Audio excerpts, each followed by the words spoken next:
ሰላም ጤና ይስጥልን ውድ የሀገሬ ልጆች፣ ሰላማችሁ ብዝት ይበልላችሁ እያልኩኝ ከልብ እየተመኘው የዚህን ሳምንት የመዝናኛ መረጃዎችን እናቀርብላችኋለን። እስከ መረጃዎቻችን ፍጻሜ ድረስ አብራችሁን ቆዩን። በድምፃዊት አስናቀች ወርቁ ህይወትና ስራዎች ላይ ትኩረት ያደረገ አሲና የተሰኘ ፊልም ቀጣይ ሳምንት ሐሙስ ግንቦት 28 ቀን 2017 ዓ.ም ከምሽቱ 11 ተኩል ጀምሮ በቬኒው ዌርሃውስ ውስጥ ለእይታ ይበቃል። ፊልሙ ከታየ በኋላ የአስናቀች ወርቁ የህይወት ታሪክ፣ ድፍረት፣ ጥልቅ ስሜትና ውበት በኢትዮጵያ የተሰኘ ርዕስ የተሰጠው ውይይት ከፊልሙ አዘጋጅ ራሄል ሳሙኤል ጋር ይካሄዳል ተብሏል።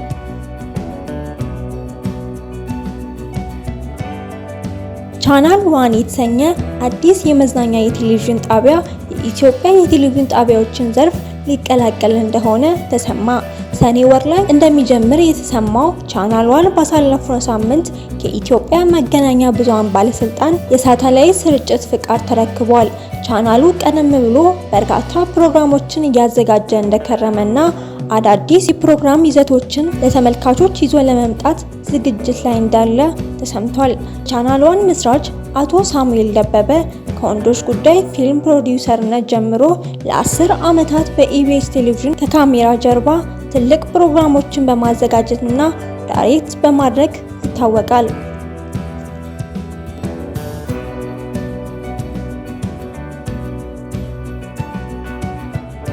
ዝሆን በሴራ መጽሐፍ ሊመረቅ ነው።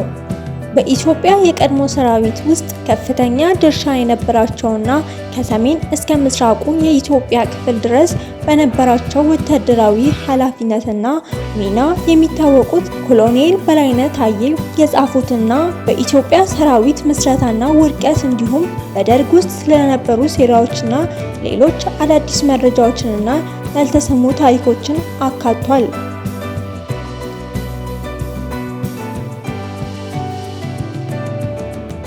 ተወዳጁ የኢትዮጵያ ልጆች ቴሌቪዥን ጣቢያ ለተወሰነ ጊዜ ከአየር ወርዶ እንደቆየ ይታወሳል።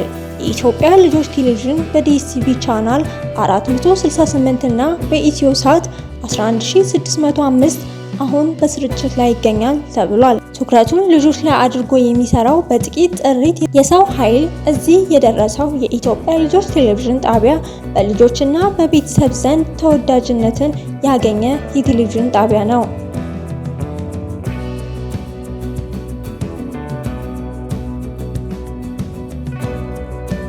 በመረጃዎቻችን ላይ ያላችሁን ሀሳብ አስተያየት እንድትሰጡን እየጠየቅን ሳምንት በሌሎች መረጃዎች እስክንገናኝ መልካም ሳምንት።